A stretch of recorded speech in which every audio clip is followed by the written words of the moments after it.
సరఫరాల శాఖ మంత్రి నాదెండ్ల మనోహర్ రాష్ట్రంలో రేషన్ షాపుల పునః ప్రారంభ కార్యక్రమానికి ఈ రోజు ఉదయం కాకినాడ జిల్లా పిఠాపురంలో శ్రీకారం చుట్టారు. జిల్లా DCCB chairman Tummala Ramaswamy, Kakinada rural MLA పంతం నానాజీ, రాష్ట్ర పౌర సరఫరాల సంస్థ చైర్మన్ తోట సుధీర్, జాయింట్ కలెక్టర్ రాహుల్ మీనా కలిసి ప్రారంభించి రేషన్ సరుకులను మంత్రి మనోహర్ చేతుల మీదుగా లబ్ధిదారులకు అందజేశారు.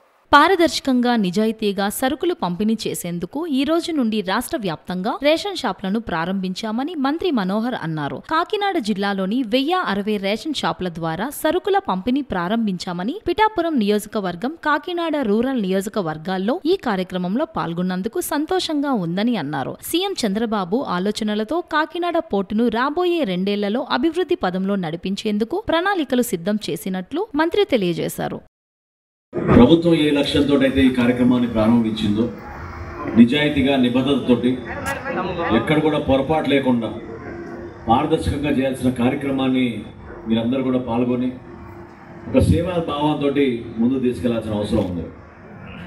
కాకినాడ జిల్లాలో ఈ రోజున 1060 రేషన్ షాపులు మనం ప్రారంభించుకున్నాం.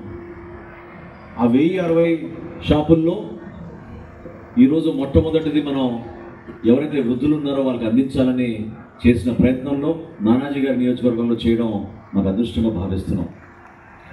71,130 కుటుంబాలు ఆ విధంగా ఉన్నాయి మనకి ఈ జిల్లాలో.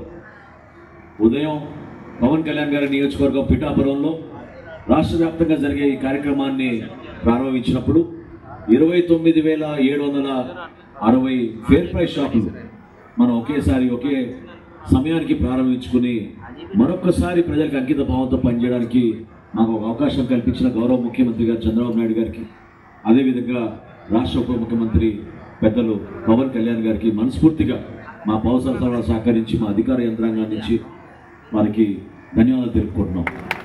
ఈ విషయాన్ని ఎందుకు ప్రస్తావిస్తున్నా అంటే, మేము తీసుకున్న నిర్ణయం సామాన్య నిర్ణయం కాదు.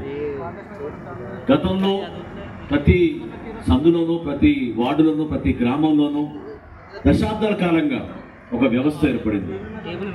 రేషన్ షాపులు అనేది కేంద్ర ప్రభుత్వం, రాష్ట్ర ప్రభుత్వం ఒక అద్భుతమైన కార్యక్రమం చేయాలని నిర్ణయించుకుని, ఎక్కడైతే కార్డుదారులు ఉన్నారో ఆ కార్డుదారులకి సరుకులు అందించే విధంగా 1వ తారీఖు నుంచి 15వ తారీఖు వరకు ఉదయం 8 నుంచి 12, మళ్ళీ మధ్యాహ్నం 4 నుంచి 8 వరకు ఆదివారాలతోటి, పండుగలతో సంబంధం లేకుండా తలుపులు తెచ్చిపెట్టి సేవా కార్యక్రమాలు చేసే విధంగా కేంద్ర రాష్ట్ర ప్రభుత్వాలు కలిసి తీసుకున్న నిర్ణయం.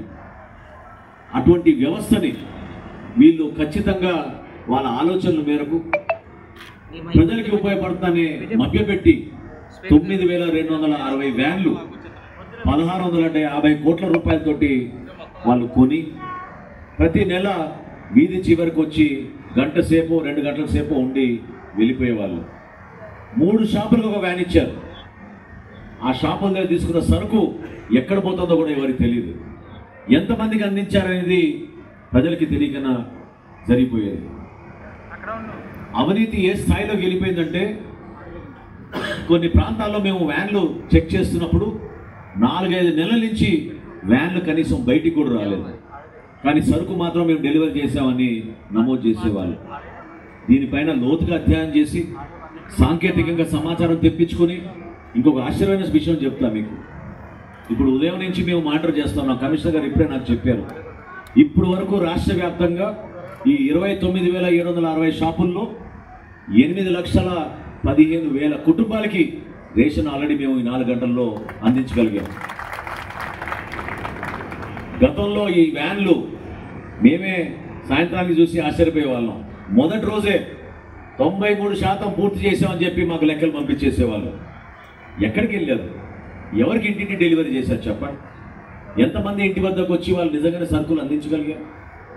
ఇంటింటికి వచ్చి సరుకులు అందిస్తామని ఎన్నికలప్పుడు వైసీపీ ప్రభుత్వం చేసిన వాగ్దానాన్ని కావాలని ప్రజల్ని మోసం చేసే విధంగా వాళ్ళు నడిపించారు.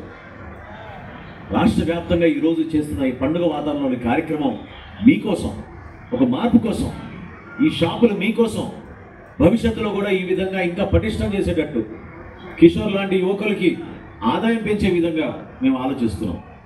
ఖచ్చితంగా ఈ మినీ మాల్స్గా వీటిని మార్చాలని కేంద్ర ప్రభుత్వంలో ఉన్న కొన్ని సరుకులు, అదేవిధంగా నరేంద్ర మోడీ గారి నాయకత్వంలో మొట్టమొదటిసారి ఉచితంగా ఇస్తున్నాం మనం బియ్యం. వాటితో పాటు మన ముఖ్యమంత్రి గారి ఆలోచనతోటి మెరుగైన ఆరోగ్యం తీసుకురావాలంటే కేవలం బియ్యం ఒకటే కాదు, ఇతర సరుకులు కూడా ఇమ్మని చెప్పారు.